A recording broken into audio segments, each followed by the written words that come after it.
Hey guys, what's up? Just doing a little update on my terrain board. Uh, some serious problems happened, um, basically with the resin. So in the short, I got the wrong product. At the end of this movie, I'll post a couple pics of what I sort of like before I repaired it, and I haven't taken pics of what I've done since, to sort of fill the gaps and you know anyway make it work all right. So anyway, in the movie, um,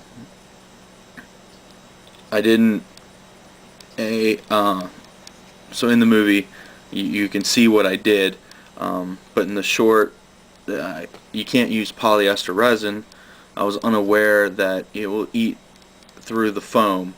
I had uh, I had even sealed the actual the paint with first a varnish, and then I sealed it with sort of like a water glue type thing, in hopes sort of like it wouldn't soak up the paint.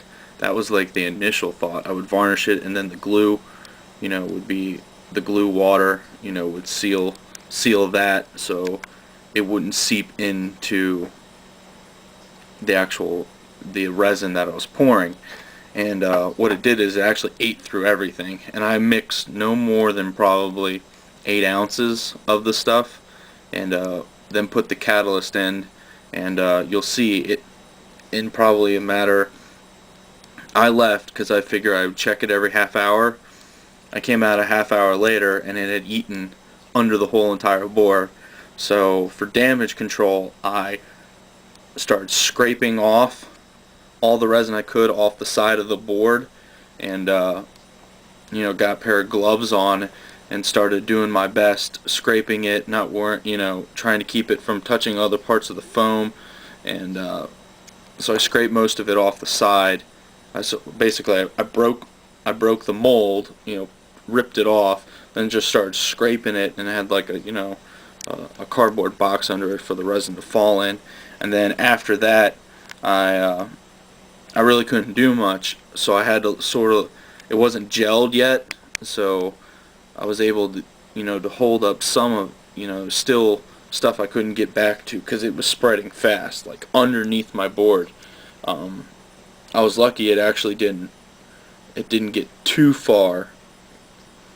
So what I ended up, I tilted my board, I tilted the board up so it would sort of flow out this way, and I was lucky when I got there it didn't go too far under the board, because if it did, it probably would have run into my other feature that's only maybe that far, or a little bit, probably about that far away, maybe, no, maybe a little bit farther than that, under the board, that next to like where the other lake's gonna be, with like the floating icebergs.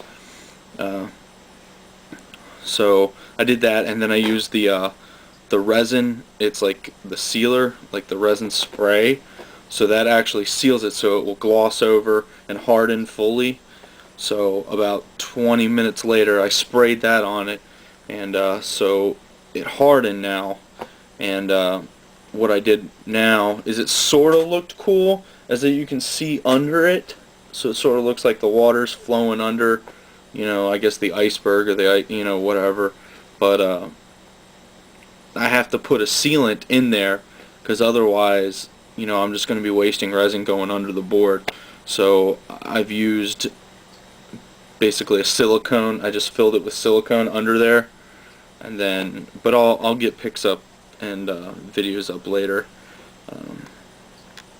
So it's sort of like prolonged my process. I thought I was going to be done in a matter of 2 days, because I had blocked out my weekend, and I was just going to pour, and I was going to hang out, and then pour, and keep coming back to it as a thing, and I would have had everything done.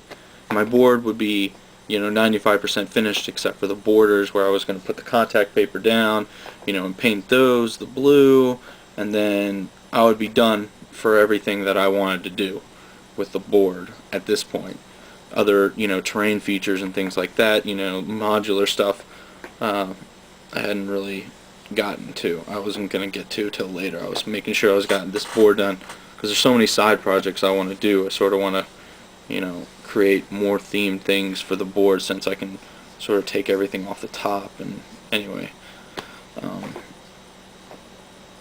so you'll see what happened.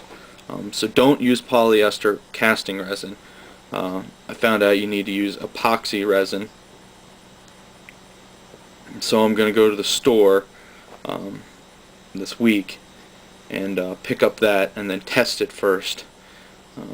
But they told me I shouldn't have a problem with epoxy if I seal it. They have this stuff, this actual sealer that you can use on things so it doesn't, the things don't bleed or they don't discolor, and for the casting, and it still dries crystal clear. I looked at the acrylic gels. I don't know if you guys have seen those things, but they're sort of translucent, not actually like transparent like I wanted. And this epoxy resin you can still dye, so I can still have that Arctic blue tint to the resin, so it looks like that. I even thought about putting like, maybe a Carnifex or Space Marine or something like that in the board, like in the resin, just sort of casting it in it, like what it's used for is casting resin, so you can embed things into the resin. But I thought I would stay away from that, just to sort of keep it generic. Maybe next time if I do like another addition to the board, but that's for another day. So I hope this was helpful in showing my mistakes, and as I do, I always show you guys my mistakes because you've seen a lot on this board since it's the first time I've done the board. I try to do all my research up front, and I'm sort of upset at the company Tap Plastics, that whoever the salesman or the guy, the product guy that I talked to, for telling me that that it would work. But now I just got to go and get a different product and see how that works. Otherwise, I don't know what I'm gonna have to. There has to be something, I don't know, liquid something that will dry translucent that will not affect my board once I seal it. So take care, guys, and I'll get it to you as soon as possible.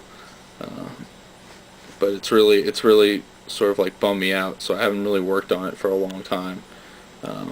After the damage control, and then been fixing it so I can re-pour it. And I did it on like the most meaningless part of the board, but it's just, I don't know, sort of upsetting.